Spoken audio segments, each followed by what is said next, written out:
All right, how you guys doing? It's been a while. I know it's been almost an entire year since I've made a video, but I just want to, make a small series of some new tools that I've been using that have really been helping me in my workflows for, you know, just about anything. If it's working with a client, doing a task that just is very annoying and time consuming for a human to do, but very easy for a computer to do quickly, stuff like that.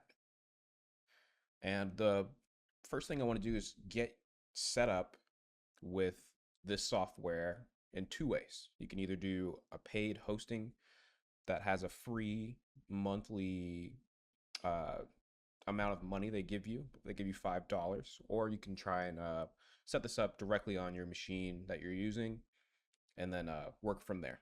But we're talking about a software today called n8n. It's this software here. It's an automation tool. It allows you to create these little workflows that just complete actions that you can chain together. So I'm going to go to the templates area of this website. Then we're going to talk about it some more. Templates. Let's see here. Templates. Here we go. Now we're just going to look at like a simple one where we just want to do like something with the design. That's fairly easy to understand usually. Just going to go ahead and open it up.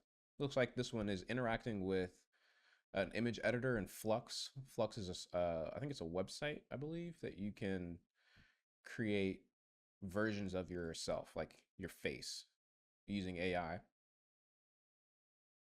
Yeah, that's what this is. But this is not important. What is important is that we can automate the process of using this website, it looks like, using this software. And as you see that he's documented how he's doing this, it looks like he's using some kind of webhook that pulls in some data. And then we're using HTML to send back something to that webhook. And then we're processing an image on the bottom here. But obviously that's kind of confusing because if you never used n8n, you have no idea what any of this means.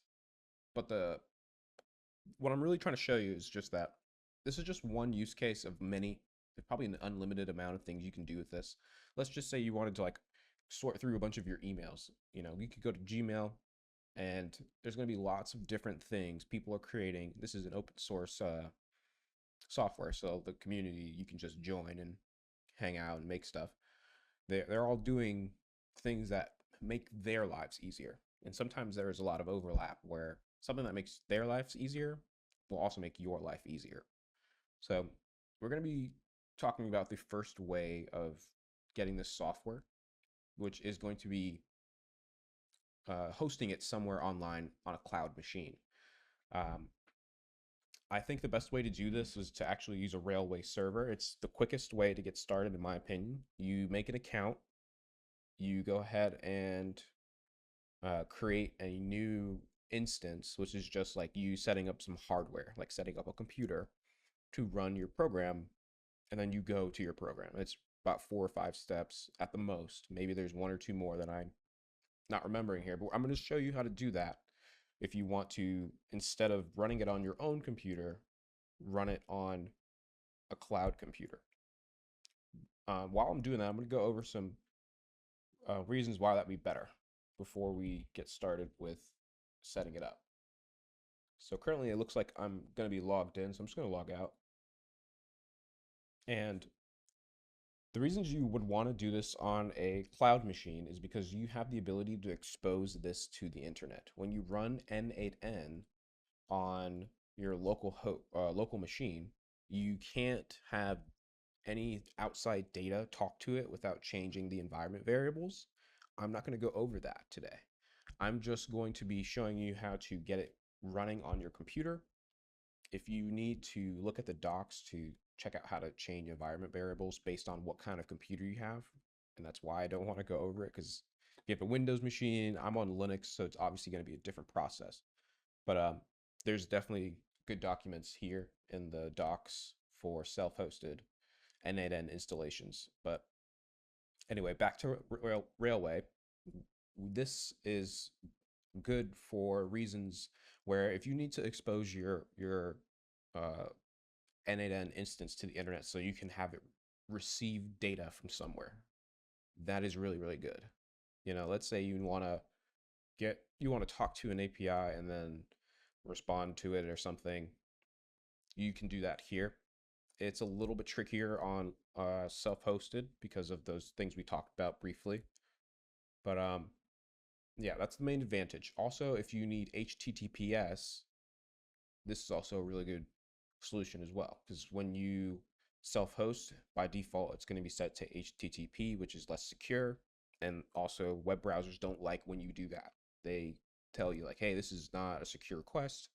We're going to flag it or do all these things to make you aware of that. And sometimes that can interact with what you're doing, sometimes not. But now that I've kind of explained the differences between both, I'm just going to go ahead and hit deploy new project. Well, first you need to make an account. So you would come here, hit login, and you can use your GitHub. If you click this down here, it'll give you more options to use your Google account or just a straight up email password setup. Go ahead and do that. And then you can come back to this page. So after you log in and go through that process, come back to the railway.com URL and click deploy new project. Once you're on here, you want to go to deploy a template. And this is the most popular thing people seem to be using on this platform right now. So it should be the first one, but if it doesn't pop up, just type in capital N8n and you'll see a bunch of them pop up. You want to pick the one that is has the most downloads, because this is the one that I'm using. It's with workers. So I'm going to erase this since we could see it before, and we're going to go back to the top. And now we have n8n. I'm not logged in, so obviously this is going to look a little different, but what you want to do is you want to hit the deploy button down here after it shows you that it's going to add 4 things to your computer that you're about to set up. And then once we're logged in, our computer as a little like box with whatever's name you put. And I just put n8n personal server because this is one I use for myself. And then I have another one that I use for like clients when I need to set up like a flow for them or something with a schedule or stuff like that. Anyway, now the one we care about is the primary. Make sure everything else is set up. So I go through here, and if any of them are turned off, you can tell them to spin up, just like start the instance. But the main one is this one. This one's going to have your link to your website. And this is what you want to click so that you can get online with the software so that you can set it up. And pretty much we're like done when it comes to installation if you do it this way. We've logged in, we've told it what we want to install, and it spun up a computer that has that program that we're trying to use now enabled. So the next thing it would do is you would go to the link here. It's going to be different, obviously, because I set a custom link for myself so I can bookmark it and know exactly where to go on any device. And now we should be in here. I'm going to log out. And this is what it'll look like at the beginning. It'll ask you to create an account because no one will have an account yet. So you need to do that. And sometimes it gets stuck when you're creating an account. So what I do is I just reload the page because it saved the fact that you created an account, but for some reason it'll like freeze up or lock in the signing in step where it'll just be loading this forever. But if you reload, it usually fixes that issue. So you want to log in. We're going to switch over to self-hosting this. And for that, we need to go onto their GitHub. So click on their GitHub, it's right up here. Or you can type in n8n into Google and GitHub will pop up in the first or second link. But this is their GitHub. We're going to go ahead and get the HTTP, or not HTTP, the URL for this software here. And we're going to go ahead and get a file explorer open. And we need to go to where you're going to save it. You're going to go to where you're going to save it. Then you're going to open a terminal. Here we go. I got my terminal open. There we go. Make it a little smaller. So we got our terminal open, and I'm going to save it in my programs. This is just where I dump all of the like stuff that I download for like GitHub and software and stuff. So uh, we're gonna see I don't have it in here. I don't think I do at least, so it should let me do it. Then we're gonna do git clone so we can make a copy of the software on our computer from GitHub, and we're just gonna clone it into this folder.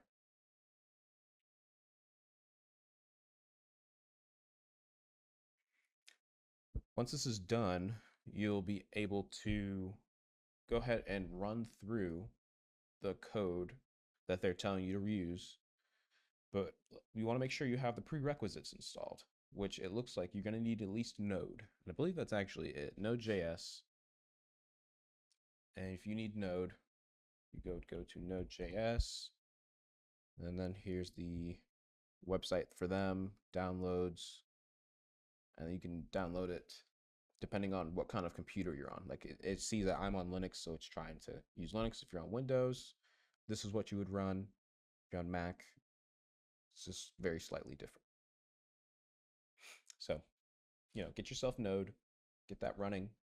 I would also install npm, which is another program, but it also is very useful. It's just a package manager for JavaScript libraries. Very, very important if you are a programmer to use this. So go ahead and grab that too. All right, I'm just kind of stalling for time while we wait for this to finish. We're almost there. Yeah, I'll just say a little bit of words about how on self-hosting, why it's better. So self-hosting is better because you don't need to use a large language model from an API key. You can use your graphics card. And I have a few data center cards, some V100 GPUs, and they have 16 gigabytes of RAM, and I have 4 of them. So they're pretty good. And I want to be able to use those so I can save money with using artificial intelligence stuff. Is it capital N? And because I am self-hosted, I can connect those computers straight to the software or type of stuff I want to work with. Emails, a particular website, HTML, whatever it is, and I can use my artificial intelligence to help me like automate or speed up a process of doing something. Maybe it's uploading a video to YouTube, posting a tweet. It could literally be anything if it involves using the internet. So now that we got that installed, I'm going to go ahead and ls look for it here, n8n lowercase. I'm going to clear it. Now we're going to change our folder to n8n. Now we're in this folder, and we're going to run the commands we see on the website now that we have a folder with the program in it. And they just want us to run npx n8n. And I believe for npx, you need to have this installed. Let me go ahead and just make sure. npx. So yeah, you want to go ahead and make sure you have npm installed, which is this. And it should just be like, if you're on Linux, whatever your package manager for your Linux distribution is. Mine is DNF. It would be DNF install npm, and that's it. And then you'd have it. But if it's Windows, I don't really know. I don't use Windows anymore. And Mac is very similar to what I said at the beginning. Okay, now that we've kind of, just touched all our bases, make sure we have all the requirements, we're going to go ahead and do what that code had said. It said just two words or acronyms. I don't know. 2 little things here. And this should spin it up. First, it's going to ask you to update. Every time you run it, it'll try and do that if there's an update available. So if your computer like goes offline or anything, just expect that to be there. Now it's creating an instance of n8n on this machine, and I don't think I have this on here because I've been running it on a server and then on the cloud, but not my main computer.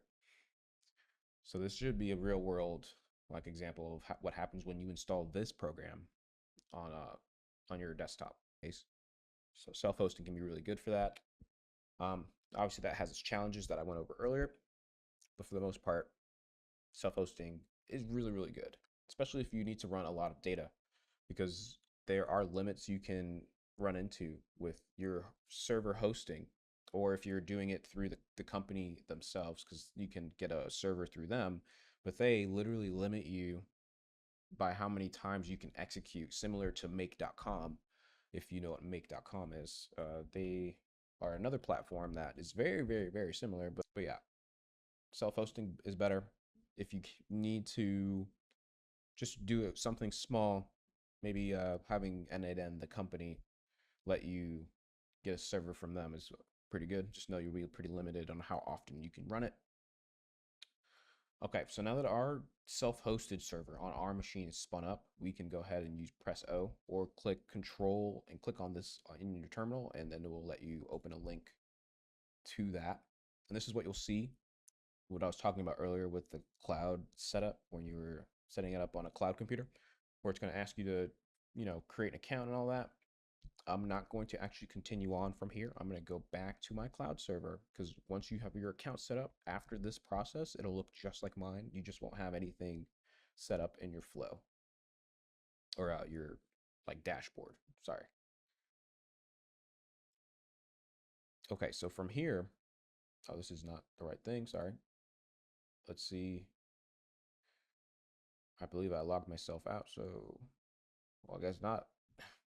Update available. So once you get to here, this is basically like when you first log in or go to the browser for your program, this is what you'll see. It'll be empty here because I have things actually going on. And we have three areas of this page. We have workflows, credentials, and executions.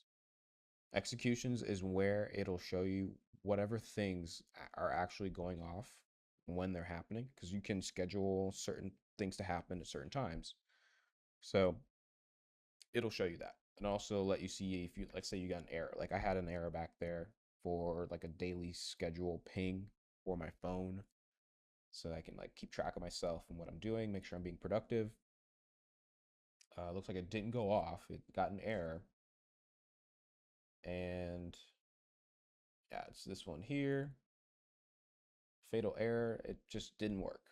Not sure why, not going to look into it, but that's just something that you have the power to do. Let's say you have an issue, you don't know what the issue is, check your executions. You might find what you're looking for in there, so that you can go ahead and fix that problem for yourself. All right, and then you have credentials. These are basically where you integrate or add in the different type of software you want to use. So let's say I want to make a Google Doc. I need to set up my environment variables, not environment variables, my credentials, sorry, my credentials to use Google Docs in here. And I'm not going to go into that in this video because it does take a while for the Google stuff and Slack one. Oh my God. God, those are terrible. But once you get these set up, you can kind of use them in your workflow to do whatever stuff that software does. Make a sheet, make a Google Doc, save a file, send a message, whatever. But I'm just gonna see if I can find a really simple flow that I can just kind of use as an example of why this is good. And here's one where I'm just pulling in a bunch of job data and I'm just saving it to a file, or saving it to a Google Sheet. And then that Google Sheet will show me the data. And I'm going to go to that Google Sheet really quickly here. I'm going to erase everything because I haven't really looked in here or care about what's in here. So I think it'd be great to show it on the fly, load in, and I can put this in the beginning